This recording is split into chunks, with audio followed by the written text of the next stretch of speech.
చిలుకూరుపేట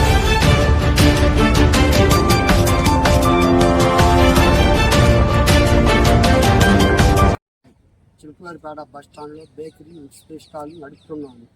కానీ TN snacks అని చెప్పి మెనూ కార్డు లేకుండా విడిగా ప్యాకెట్ ఐటమ్ అని చెప్పి ఏది పడితే అది తీసుకొచ్చి అమ్ముతున్నారు. దానికి మా డిఎం గారు, మా డిపిటో నరసాపేట డిపిటో గారు వాళ్ళకి సహకరిస్తున్నారు.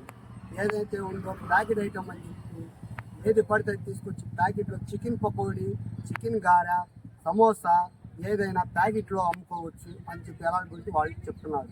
అది ఎలా కుదిరింది మేడం అని చెప్పి నేను అడగగా, నా మీద కొట్టు టెర్మినేషన్ చేస్తాము, నువ్వు బయటకు వచ్చావు అని చెప్పి నన్ను బెదిరిస్తున్నారు. నన్ను బెదిరించడం వల్ల నేను ఇక్కడ గత 10 మార్లు వాళ్ళ కాడికి వెళ్ళినా నా న్యాయం జరగకపోతే కలెక్టర్ ఆఫీస్కి వచ్చి నేను ఫిర్యాదు పెట్టుకున్నాను. నన్ను గుర్తించిన కలెక్టర్ గారు ఆన్లైన్ కంప్లైంట్ ఇవ్వాల్సిందిగా అని చెప్పి అడిగారు. కలెక్టర్ గారు చెప్పిన మూలంగా నేను ఆన్లైన్ కంప్లైంట్ ఇచ్చాను. కంప్లైంట్ ఇచ్చిన తర్వాత 7 రోజుల్లో నాకు సంజయ్ చెప్తామన్నారు.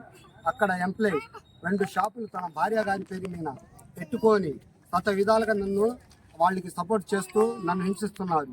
నన్ను మానసిక ఒత్తిడి గురి చేస్తున్నారు. నా షాపు నెలకి 1,30,000, వాళ్ళ రెంటు టీఎన్ స్నాక్స్ది 30,000. నేను వాటి మీదే బతికేవాడిని. నాకు 2 ఆడపిల్లలు, ఒక మగపిల్లోడు. నాకు మా నాన్నగారు లేరు, మా అమ్మగారు, నేను, మా భార్య వాళ్ళని పోషించుకొని వాటి మీదే మేము బతుకుతున్నాము. నా జీవనాధారం ఆ పొట్టు. నా మై దయ ఉంచి ఎక్కెళ్ళి ప్రార్థిస్తూ నాకు న్యాయం చేయాల్సిందిగా నేను కోరుతున్నాను.